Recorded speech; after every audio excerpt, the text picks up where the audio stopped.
governance is what every Nigerian yearns for, to better their lives and also for the development of the country. The past 24 years in Abia State, some Abians believe were years of underdevelopment, hence the need for a change to drive the state to an enviable height where it will compete with other progressive states in Nigeria. 1 month after the inauguration of Governor Alex Otti and following the promises made during campaigns, Abians are quite expectant that signs of development should be seen in some of the policies already made by the governor, especially in the area of clearing backlog of workers' salaries and pension, infrastructure, as well as security, amongst others. On the platform this morning, we will be looking at the agitation of some workers who are yet to receive June salary and other policies embarked upon by Governor Alex Otti's administration. As the special advisor to the governor on media and publicity, Mr. Ferdinand Ekeoma, joins me right now here in the studio. Good morning, Ferdinand. Thank you so much for joining me on the program this morning. Good morning, Guneka. Thanks for having me on the show. All right. Okay, now I think let's just start with the issue of last night. That list dropped for the appointees from the governor. So far, it is becoming somehow overbloated as against the governor's promise to run a lean government and cutting down on government expenses. 19 commissioners recently appointed, 30 aces, 8 before. Is it becoming overbloated by your own assessment? Not at all.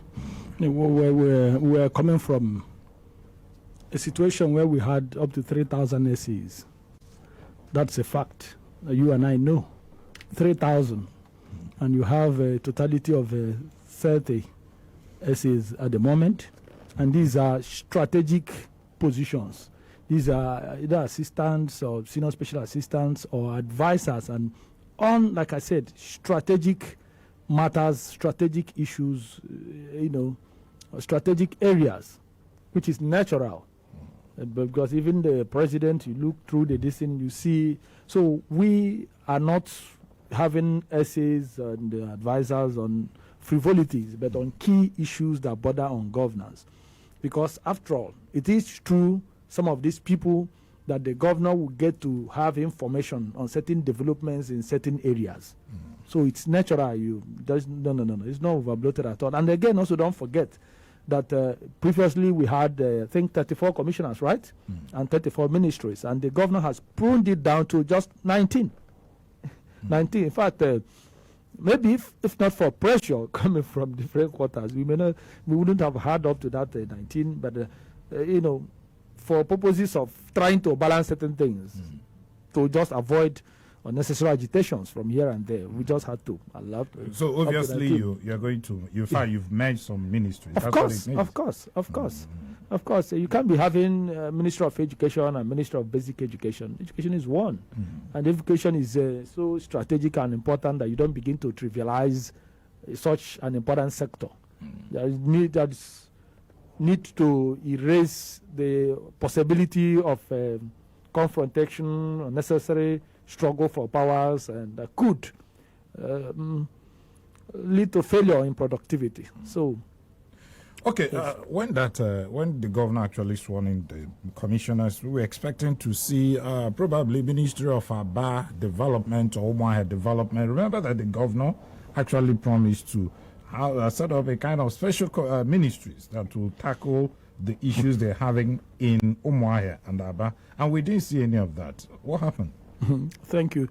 You see, governance is all about strategy, and governance is also about listening to superior arguments, listening to superior opinions, submitting to superior facts. For example, Dr. Alex Otti had a transition committee, after his election, and that transition committee made some recommendations. And because the governor had stated in his manifesto that he would create the Ministry of Abia, there was a recommendation that said no. Okay. You understand? You should rather have an agency or a person, make a strategic appointment overseeing Abia in one way or the other. Because now for you to have a Ministry of Abia means you will need to create another ministry. You will need to have a commissioner. And here we're just telling you about what he did to prune down the ministries from 34 to now 19, and the commissioners from 34 to now 19. So he has, appointed some persons to supervise Aba, trying to, upgrade infrastructure, trying to identify the key challenges of Aba, and those people are capable. So you've got them doing that. And here, sometimes it's not even lack of agencies. For example, here, you've got, of course, commissioners in charge of different ministries and agencies and parastatals and GMs and all the rest of them. You have general managers, you have this and that, people, occupying certain sensitive positions. So the most important thing is to arm these individuals and their agencies. For example, you have UCDA, Omaha Capital Development Authority. And such an agency can do a lot of work if supported, if assisted, if equipped, if provided with the necessary incentives to work. So it's not just about creating. The reason why we dwell so much on Aba, creating a ministry of Aba, was because of the level of decay and deterioration in Aba. But now, you can cause a problem by trying to solve it. You wouldn't want to do that. So if creating a ministry will aggravate the situation, the problem you want to solve in the civil service, and that was the position of the people. So then you need to avoid it. The most important thing is that you know where you are driving to and apply whatever strategy that could assist you get there. Ferdinand, are we going to see another list of essays any moment soon? Well, if we are going to see just 1 or 2 or 3 maximum, that's what is not there. And the appointment would end, and they will probably face governance. We are already facing governance. It's it's not. Nobody should say face governance. We are facing governance, and governance is fundamental. We are driving it down. Very important that people need to understand what we are doing. And I will always be here. I will make myself available to communicate to the people and inform them, of the activities of the governor and the activities of this present government. We are facing governance critically. We do not want to scratch the surface and come back here to give excuses. We're not going to do that.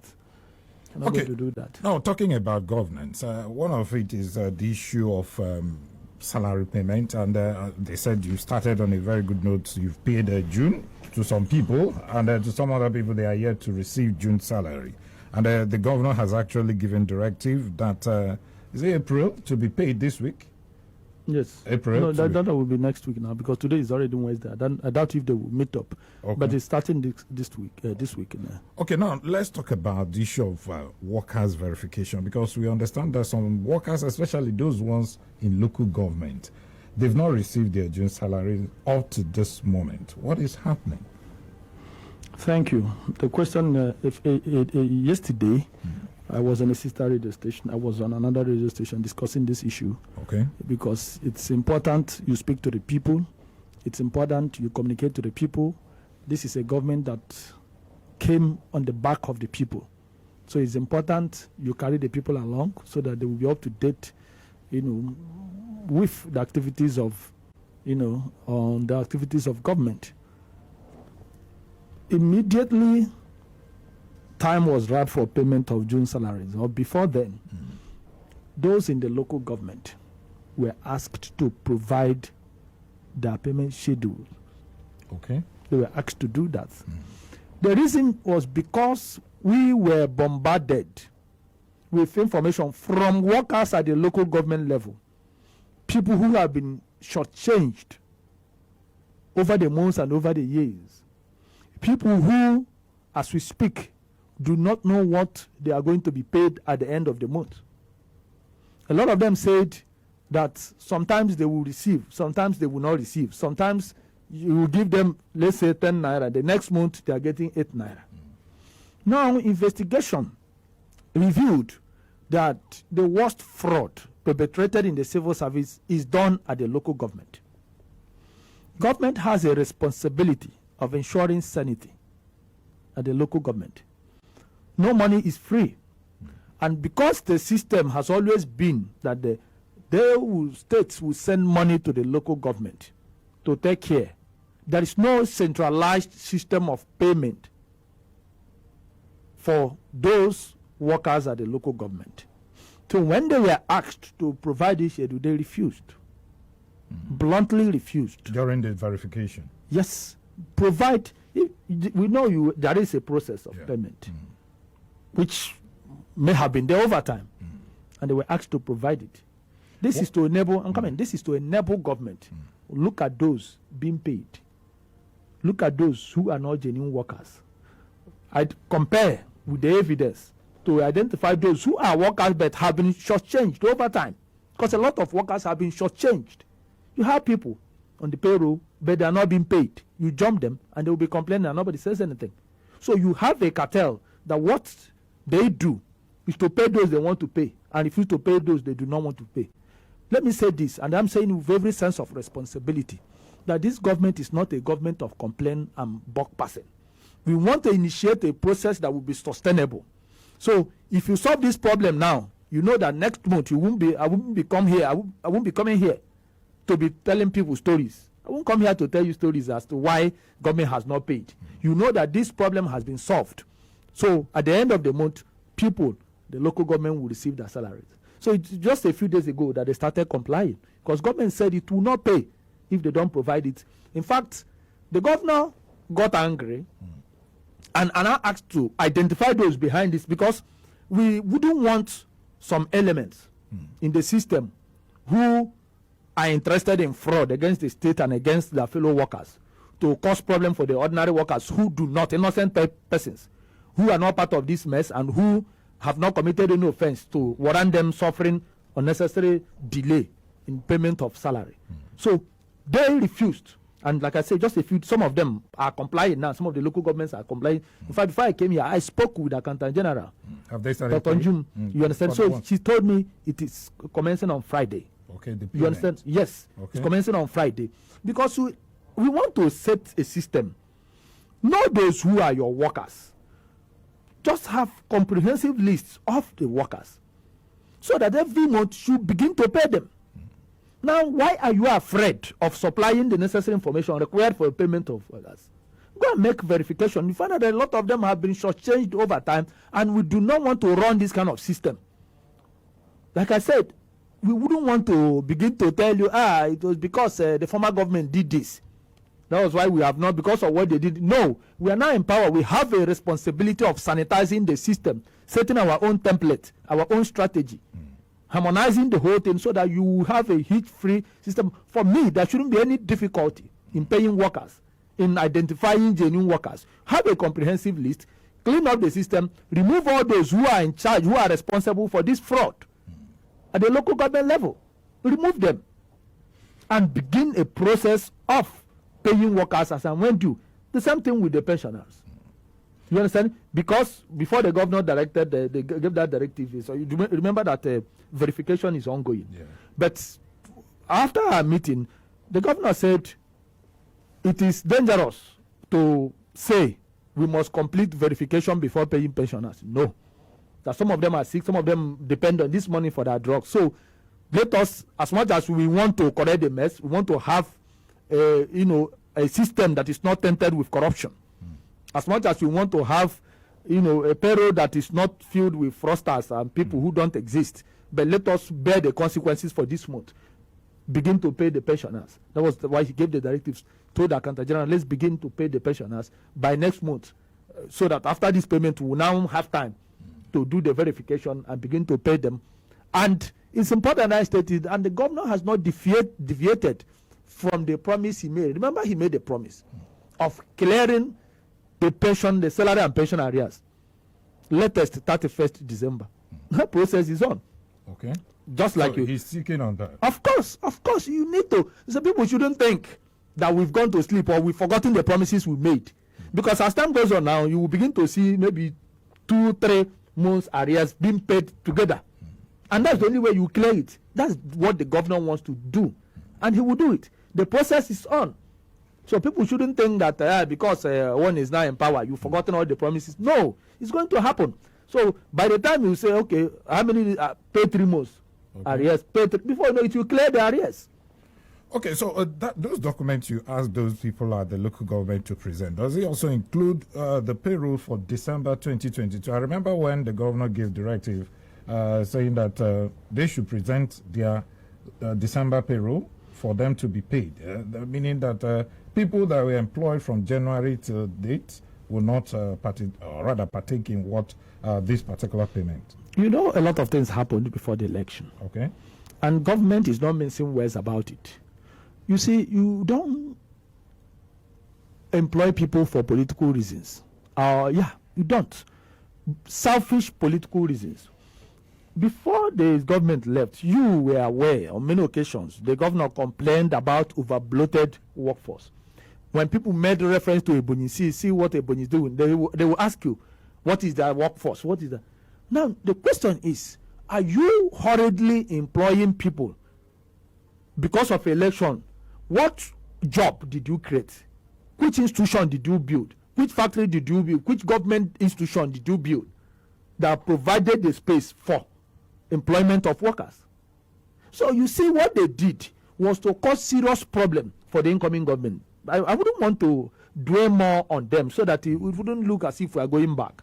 But I believe strongly that they knew they were going to lose the election, and they did a lot of things to mess up the system, to create serious problem for the incoming government. And here now, we had made it clear that time that what they were doing was illegal, and that we weren't going to accept it.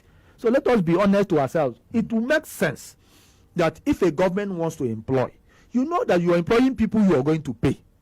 It's not just enough for you to say you have employed people, you dump them in different offices. Go to different offices. The people are sitting down because you do not even have any job designation. You don't have anything they are doing. You go to a place like the investment house. There are no offices for people. You can go there and see for yourself. You see hundreds of people sitting as if they're in a hall. You think they've come for a meeting. Absolutely nothing. They do not have any office. Nobody has assigned any responsibility to them. It shouldn't be. So it is better that if you have 10 workers, you know you have the resources to pay them. You pay them well, pay them at the appropriate time, so that whatever you're giving to them will help them.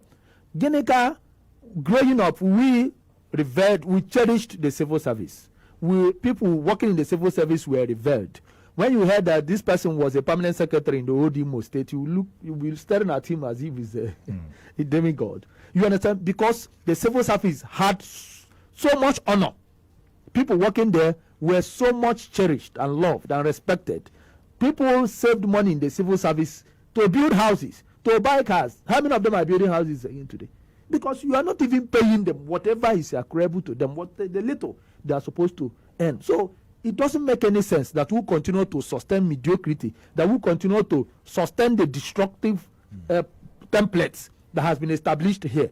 It is not in the interest of anyone. So if we have a civil service, we must have a decent civil service. For example, now, look at the system that was introduced here by the previous governments. Somebody will be on level 10. You give him command promotion, bah, bah, bah. The next thing is on level 16. You appoint him permanent secretaries. You see somebody, sitting on his seniors. He became senior overnight, without merit, without climbing through the civil service ladder. That's a dangerous template that we cannot sustain here. The governor is not ready to toe the same path. We must begin this process of sanitization, and it is in the interest of all of us. Well, many people may want to argue the fact that the issue you said, you talked about command promotion, where the previous government will come and give, command promotion to somebody who is on level 10, and the person becomes PAMSEC. We understand that the present acting head of service used to be a director or deputy director somewhere, but she is now the acting head of service. Yes. And you have permanent secretary, 2 of them in place. Haven't you displaced these ones? No, you've not in any way. This is acting in the first place. And the person you mentioned, director. Remember that permanent secretaries were kind of removed. And you had only 2 persons in strategic positions. And this one is not a substantive head of service because it's from among the directors. It's from among directors that you pick a permanent secretary. Exactly. And you have the discretion to pick anyone among them, and this is an acting capacity.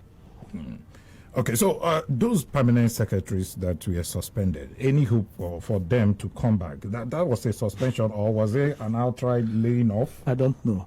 They're not laying off anybody. It's important. what do you call a permanent secretary is a political appointment. I hope you know. It's a political appointment. Nobody has removed anybody from the civil service. Nobody has been sacked, because it's important people understand it. And if you go to the Constitution of the Federal Republic of Nigeria, it is expressly stated that they will function at the pleasure of the governor.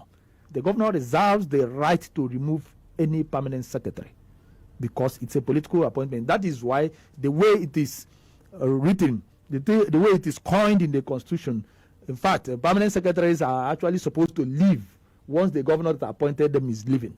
And that's why permanent secretaries are picked from the position of director. And when you are removed and you wish to return to your position, you go back to your position as a director. So nobody was dismissed from the civil service. It's very important that people get this right. And what I will say here, I'm talking about what the law says. The governor has the powers to remove a permanent secretary. No, but the question is, those ones suspended, are they coming back? I don't know if they are coming back. The governor will decide. All right. If you're just joining us, this is the platform, the pinnacle of all discussion. We'll take a break and when we come back, there are other issues to look at. And Ferdinand Ekeoma, the special advisor to the governor on media and publicity, is very much around to tackle all this question headlong. Stay with us. All right, so welcome back to the program. It's still the platform, the pinnacle of all discussion. My name is Ginika Olwa, and Ferdinand Ekeoma is my guest, and he is also the special advisor to the governor on media and publicity. Welcome back, Ferdinand. Thank you, Ginika. Now, let's go to Abia. Last week, I understand that the governor actually handed over some road projects in Abia to, for reconstruction or maintenance. But we understand that no details were actually given for that particular project.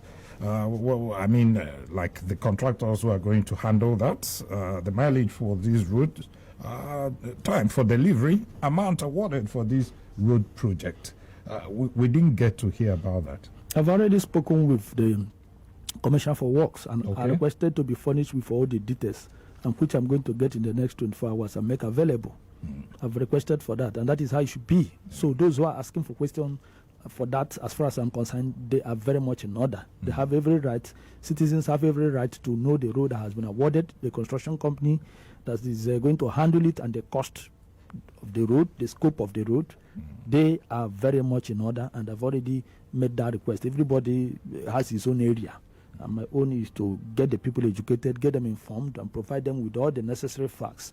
It doesn't mean that at all times I have all the facts. I will need to ask those in charge of a particular area and be furnished with the details. And I'm going to make that available to you. Okay, we'll be expecting that. Now, the issue of bidding for refuse management in the state, has it been concluded?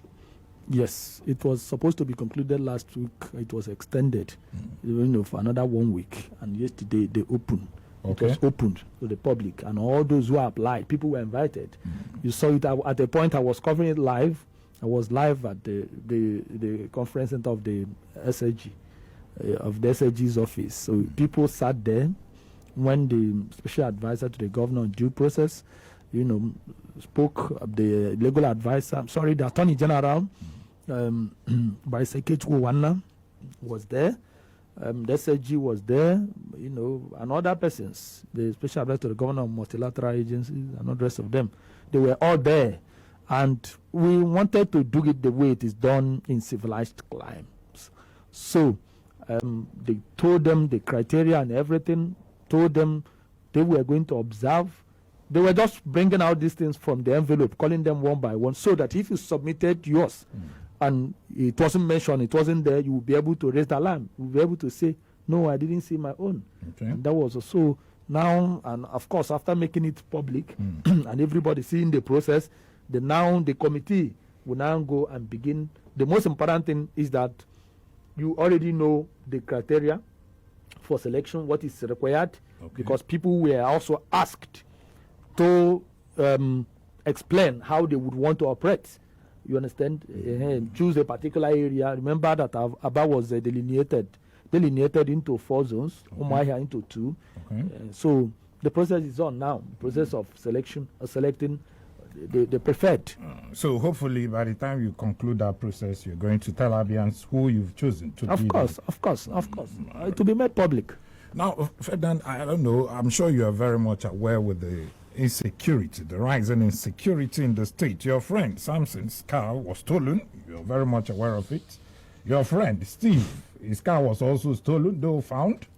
And we are talking about reviving, nightlife in the state. In a state where there is no security, how would that, thrive? And the question is, what is the governor doing in this regard? Okay, the governor just left the state. It's one of the reasons, because you need to take strategic measures. And, this is a security issue. A lot of things are already happening. A lot of measures, strategic measures that is going to need the development in the board. Measures are being taken. I mean, decisive measures that are going to have serious impact. Because I have always told you, and that is my position, that sustainability is key. At a time like this, whatever we want to do, we are trying to initiate a system that will be sustained. So that not maybe you set checkpoints and maybe in the next 1 week or 2 weeks, peace, what the security will be restored. Maybe after 2 weeks, we'll go back to the present situation. So serious, strategic, well thought out, well organized measures are being put in place to ensure that the attempt to make the state ungovernable. Especially the bad spot is that low land taxes, that cattle market there. It has been a problem. Even in the previous government, they said that particular market used to harbor criminals.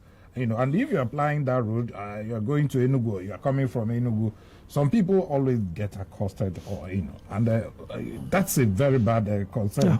It should be a very great concern to the government. It is. It's just like you said, the thing has been there, has been a reoccurring decimal. And to the extent that I remember that it was there that the prelate of Methodist Church was kidnapped. A lot of individuals, a lot of persons have been kidnapped. Some people, even in the past, have lost their lives there. And the irony of it is that you have a military checkpoint or even checkpoints around that area. So it means that there is something fundamentally wrong there. And that is why after that kidnap of the prelate of Methodist Church, the federal government was expected to swing into action and put a mechanism in place that would stem all that is happening there. Finally, of course, they couldn't do it before the end of that administration. And now, what we want to do is to partner with the federal government. Very important. And this is our state, and most of the victims are our people. So the governor was furious 2 days ago, when reports of what's happened there, what is happening there was brought to him. And therefore, like I told you, serious measures are being put. It's holistic. It's not a one-sided thing. And we are going to term it permanently that you will not hear anything again about that place. By the time the security measures that are being put in place, come into effect. Abiansa is so much in a hurry to see the effect of the trip made by the governor to Abuja. So, are you going to give us a time frame when we are going to see this effect of the trip he has made to Abuja on this issue of security? We are not just dependent on Abuja. A lot of things are happening down here because you've got a security advisor to the governor, you've got a CSO, you've got security chiefs, you've got the CP, the new CP, who is so passionate about restoring security here. He's a new CP, and we are happy. So, and he's so desirous of ensuring that Abia becomes very peaceful. So we are collaborating even before the governor will come. A lot of things are ongoing. All right. It's time for us to open the phone line so you can be part of our discussion. We are looking at the policies already put in place by the governor, Dr. Alex Otti, so far, 1 month after his inauguration. The number is to call at 080-8182-6949 or 0811605-2949. There's also the SMS line where you can send your text messages, and it is 090-651-08289. Ferdinand Ekeoma is very much here. You can ask any question. Is very much willing to take whatever question you may have. Okay. Hello. Good morning. Good morning, Girika. Good morning. Welcome. Good morning to my friend Ferdinand Ekeoma. Good morning, sir. Welcome. Who say my name is I'm calling from Umaya. Okay. Go ahead. Let me congratulate you again in this platform, Ferdinand. being appointed by our governor. Thank you. So congratulations to you. Thank you. I believe that Abia belongs to all of us, and our needs lies everywhere that we as a crowd. Like Gimika said, the security of Nigeria and Abia today is not a welcome development. Moreover, the tests that is going on have been suggested in our previous discussions with other stations and these stations that you guys should still make use of Bakassi people, vigilante, Abia vigilante, and homeland security, even the local vigilantes in their various local government. And thank God that I heard the news that they are going to, I don't know, do screening to the homeland and the Bakassi people, known as Abia vigilantes. It's a welcome development. But the issue of salary payment is where I'm not happy with the government. I keep saying, I will talk about the people that have been relinquished their duties. And I said that they won't be paid, the ones that were employed by November. These are Abians as well. In as much as there is a new government, and they see the government have whatever thing they want to do to make Abia better. Okay. It's a welcome development, but you guys should consider that. The pensioners that I mentioned in the other station, will get 48 hours. Unfortunately, they've not been paid. Teachers have not been paid. Some major parastatals have not been paid the due salary that the governor ordered. Okay. So I believe that... Like which parastatals, please? The major parastatals. One of them. Which one? Superdeck is one of them. Superdeck doesn't have a board, an existing board now. Superdeck doesn't have an existing board. I thought you should be aware of that. They shouldn't be. I don't know part of Abia, the people that governor told us. Excuse me. Let's get it right. Okay. Please, how many staff do you have in a Superdeck? Because our Superdeck is a board. You have a chairman and you have members. And it was dissolved by the previous government, not even by this government. And this government is going to reconstitute it. So I would like to be educated here. No, I think he's talking about the workers in our Superdeck. When are they going to be paid? I think that's what he was actually referring to. Maybe you can find out later. Hello, good morning, welcome. Good morning. Welcome. Ikechuku calling from Omaya. Okay. Ikechuku Okorochuku. Go ahead. Good morning to your guests. Morning, sir. Abia State have a lot of damage systems. Abia State don't run with budget. That is why they have issues, electrical payment, as far as they do all these things. If you have a statutory financial allocation as regards to the current expenditure, governor don't need to say, I order due salary, April salary. It's an annual thing. You know how much is the current expenditure from January 2023 to December 2023. Before end of December, you are preparing under statutory budget allocation. You now know if you are making fresh recruitment, what is your capacity to pay, a number of new employees want to enter. But they have a system damage. So I would have urged the governor, the first thing, sit down with your accountant general, auditor general, or the finance relevant institution, design topographic budget of the state. All right. You are telling you. Okay. That is all this issue of we are making verification. It's part of it. You must verify who you want to pay. Will be needless. You know that it will not be an issue to you, because if you start doing these things, it's a sign of failure. It will distract you a lot. You know what I'm telling you? Mm-hmm. So nobody will clap hands for you because you pay salary. All right. So just do that. Keep it aside. Thank you. Focus on main issues. Thank you, Ikechukwu. Thank you so much for calling us there. Okay, let's take another caller. 080-8182-6949 or 08116052949. You can also send your SMS on 090-65108289. This is the platform, the pinnacle of all discussion. Hello, good morning. Good morning, Mr. Gineka. Good morning, welcome. Good morning, Mr. Ferdinand Ekeoma. Morning, sir. My name is Obedient Child, Define Levi Ifekodida. I'm calling from Omoawa in Omapara. Okay. Yeah, I want to thank the governor for what he has been doing in Abia State. This is what we have been praying for in Abia State since 1999. And I want to thank Ase Kelonia Kedela Kogoro, Yemike Gotozo. So Dr. Alex Otti, Dr. Choma Alex Otti should continue his good work. So we are backing on him and we are praying for him. God will give him wisdom to make Abia a better state in this Nigeria. Okay. Please, sir. Thank you. I want to ask a question, sir. Go ahead. Yes. Quickly. About Abia State roads. I want to ask if Governor will continue the stopping work of Umuokpara Ring Road, because Umuokpara Ring Road has been a very bad road in this Abia State. Also, Umuawa Obise Ono State, which is a federal road. These two roads have been a very death trap road in Abia State. So I want to ask if Governor will intervene in this road. Okay. Thank you, Mr. Ferdinand. All right. Thank you so much. Ferdinand? Thank you. Of course, the governor will intervene. There are many strategic roads that have been identified, and such roads that would help, ease the sufferings of our people are definitely going to be tackled.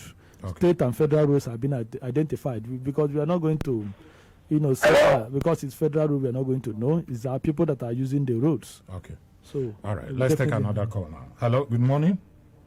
Hello. Good morning, sir. Good morning. Welcome. Good morning, Ferdinand. I'm Moses calling from Ibe. Good morning, sir. Welcome.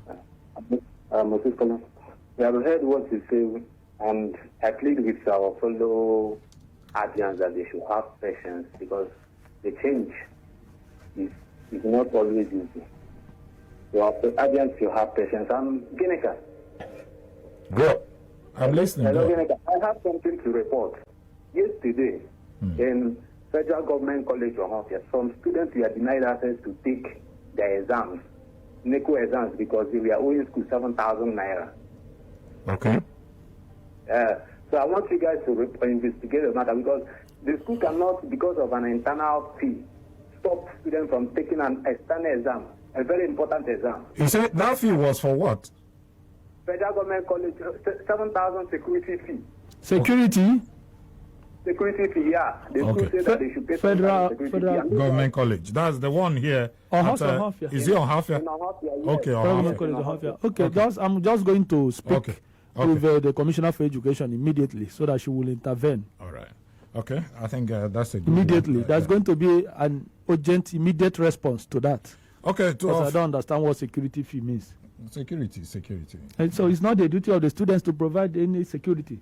Okay. It's not their duty to pay any dime. The name of security. Okay. The government should provide security. All right. Let's take some comment from our Facebook page. This one is coming from Ekuribe Destiny Chinedomi. He said, okay, you're following from Bonny Island. Thank you so much.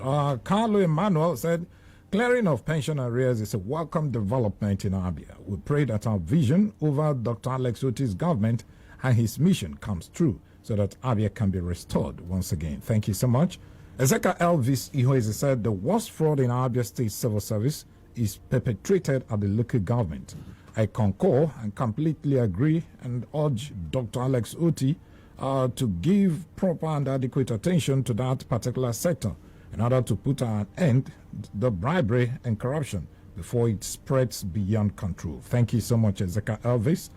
Osi Tanzadi said the governor promised to create Ministry of Aba, and we hold him accountable for that, because we use all he said to campaign for him, thanks to Flair. Well, I think Ferdinand has actually reacted to that. Okay, so no need again.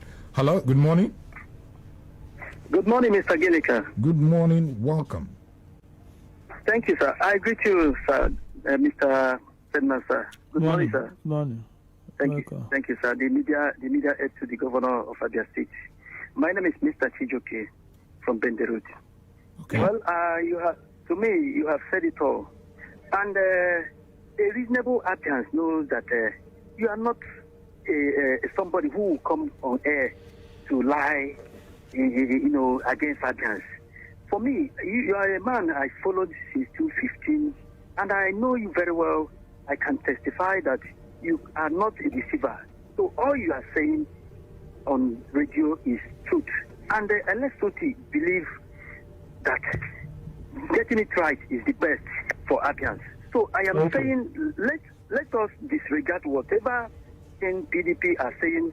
They want to distract Otti because they know that Otti have come to tell Abians the truth.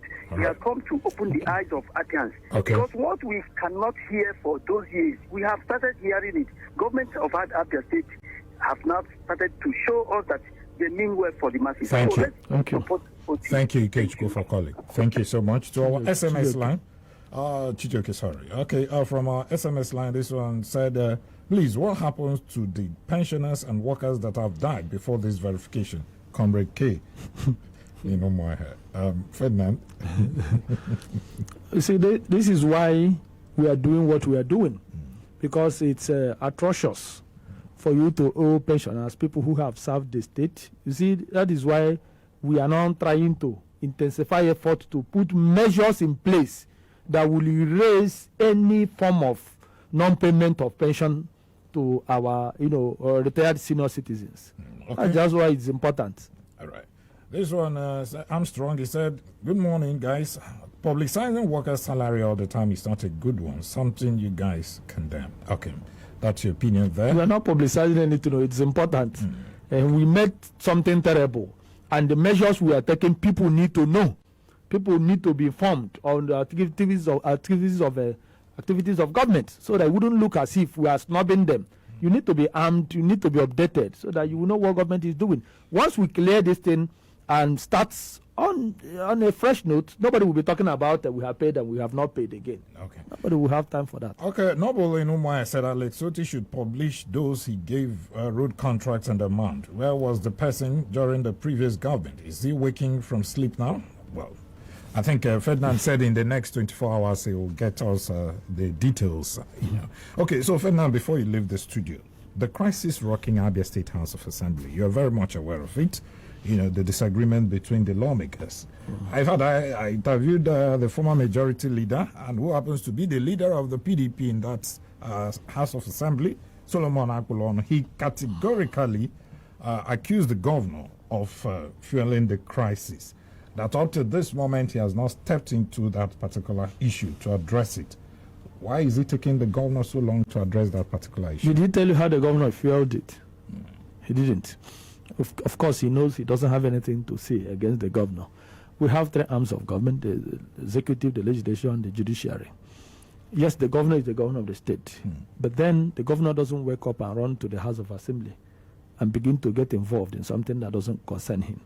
If, of course, these things happen in legislative houses, if they have a problem they feel is beyond them, they are at liberty to reach out to the governor and say, see. They've not reached out to him? They've not.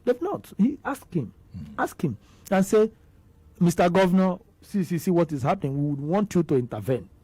That's the right thing to do, not just to wake up and begin to accuse the governor without basis. Does the governor need to wait for these people to approach him, knowing very well that what is the crisis? You need to excuse me. The activities. The governor. Excuse me. The governor. It's important to know where you are not talking about an idle person here. I'm talking about somebody that is very busy. I just told you the governor left the state after what he did yesterday here at the banquet hall of Government House. He left for Abuja. So the man needs to attend to the governor's forum meeting. After that, he has other engagements that border on governance in Abia State. So you don't expect that the governor has so much time to be wasting. If you have issues and you now think, because naturally, when you have whatever disagreements in the House of Assembly, it is assumed that you people can put heads together and get it resolved. If it is now beyond you, officially you request the governor, you inform the governor. Are you even sure that the governor knows what you people are doing there in terms of what? Because the governor's business is, if there is something he wants to be approved, if there is something he wants to communicate to you people that concerns his activities, he does that. Not internal leadership, whatever challenges you people are having. So he didn't tell you what, and he has not been able to say this is what the governor did. He was trying to control the government. Control how? The House. How? The event of June 14, where he actually came to the House and make sure that his own candidate emerged as the speaker. The governor came and did his proclamation. What law stops the governor from coming to the House of Assembly? Proclamation they wanted him to do, he came and did. after the election of the speaker, and the governor left quietly, never stood up, never said anything. When he just told, so what are they talking about? Did he quarrel with anybody? Did he tell them what to do, how to run their house? All right, let me sincerely thank you. The special advisor to the governor on media and publicity, Mr. Ferdinand Ekeoma. Thank you so much for coming on the show and for telling Abians what the governor is doing. Thank you so much. We appreciate you. And to all of you who called in and who sent in your SMS and your comments on our Facebook page, may God bless you. We really appreciate you. My name is Ginika Olua. Sincere thanks to Wizzy. Wizzy, thank you. And Charles and Stanko, the guys behind the camera, we appreciate you. Samson is my producer. God bless you. My name is Ginika Olua. Once again, let's make Abia great, and I'll see you again. Good morning.